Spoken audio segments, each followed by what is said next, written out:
Good morning. How are you doing this fine day? Me? Constantly fighting an inner battle between the need to be a nice guy and my desire to punch stupid people in the throat. But thanks for asking. As ever, we've got a packed show for you today, lot to cram in. So let's roll that intro and get the show on the road.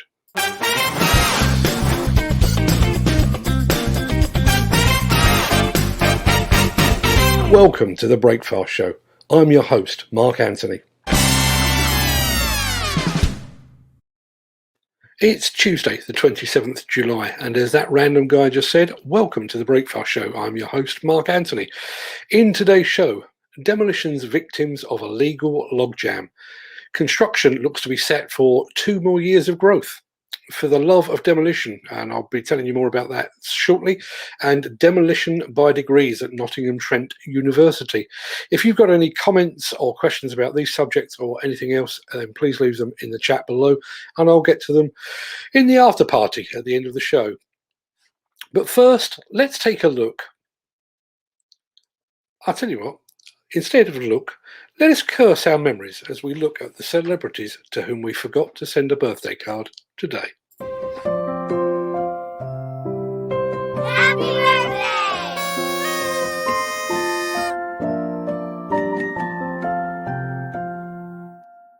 And it's many happy returns to Aussie cricketer Alan Balder, to the male half of the ice skating world's best known duo, Christopher Dean, to professional wrestler, the King of Kings, Triple H, and to the ridiculously young and ridiculously talented golf superstar, Jordan Spieth. Happy birthday to each and every one of them.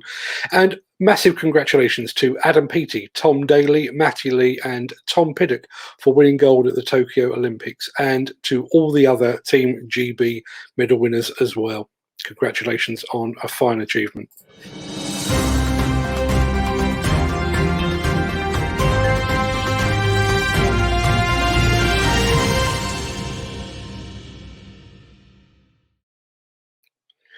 I'd like you to spare a thought for Stephen Picken and his family. Now, if you just said to yourself, Stephen who? I wouldn't blame you. Embarrassingly and unforgivably, I did exactly the same thing when I was reminded of him yesterday. If you don't know, Stephen Picken was a 62-year-old worker who was killed at Veolia's decommissioning site in Great Yarmouth in Norfolk back in October 2019. Another man was injured in the same incident that was described at the time as an industrial accident. Both men had been dismantling an oil rig at the time of the incident. Now, by Didcot disaster standards, a fatal accident that occurred less than 2 years ago is comparatively recent. There's plenty of time for an investigation to be concluded, for the findings to be published, and potentially for prosecutions to take place. But like Didcot, the case of Stephen Picken appears to be lodged in a worsening legal logjam.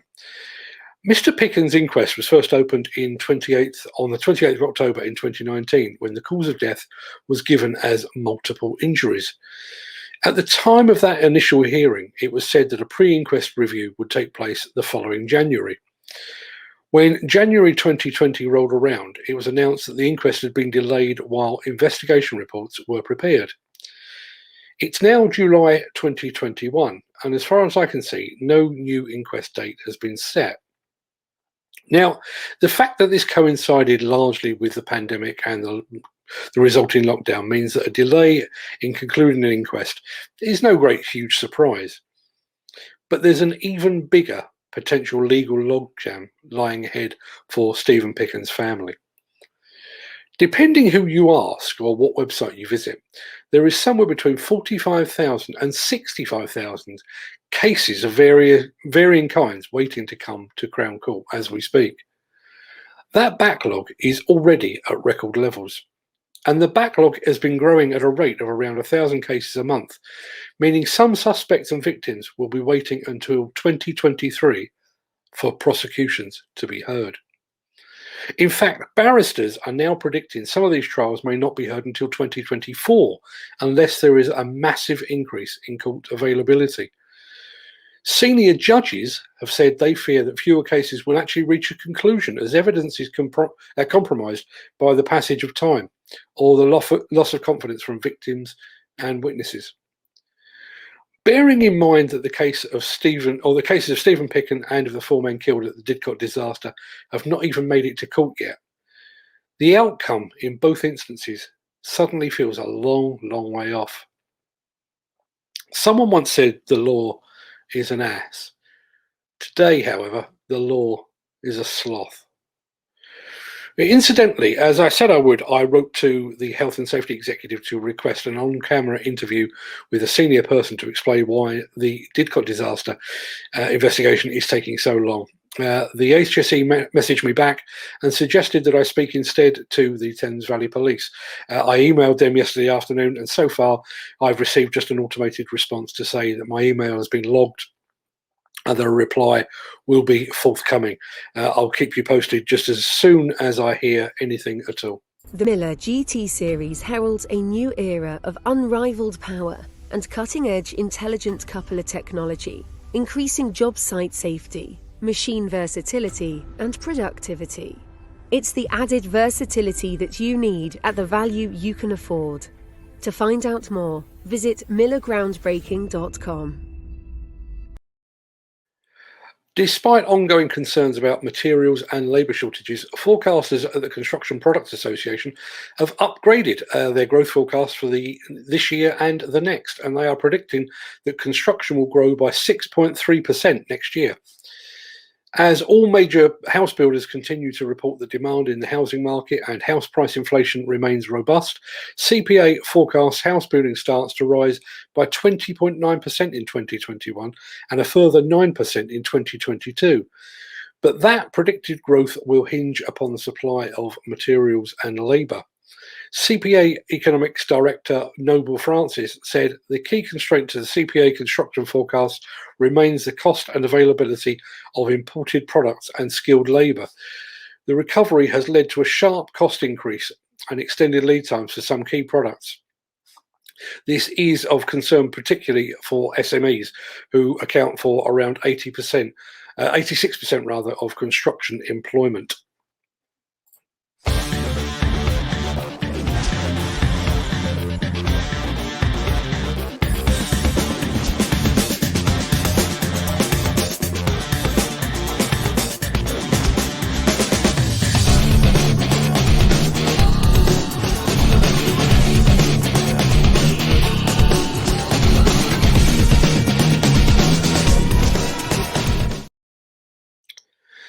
If you're watching this show, chances are you quite like Demolition.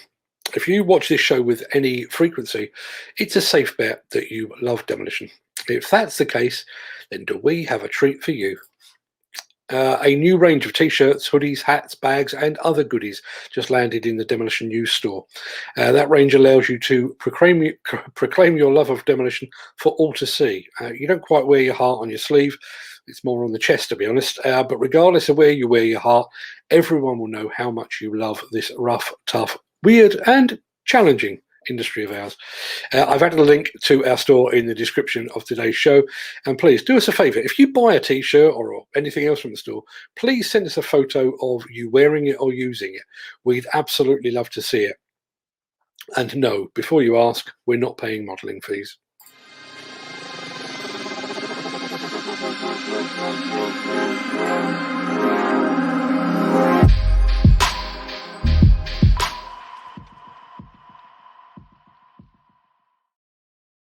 The Digital Arts Facility at Nottingham Trent University is to be redeveloped at an anticipated cost of around £21 million. That redevelopment will involve the demolition of the existing building on Shakespeare Street in Nottingham and the infill of an existing basement, ahead of the construction of a new 9-storey replacement building.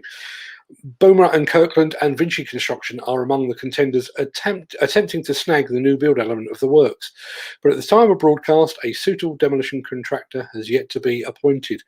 You can find out more about this project lead and many more just like it over at buildersconference.co.uk. Sorry to interrupt the guy with the funny glasses, but if you're enjoying this video, please hit the like button as it helps our channel. Or, better still, share this video with a friend or a colleague. Thank you. Right, back to Beardy.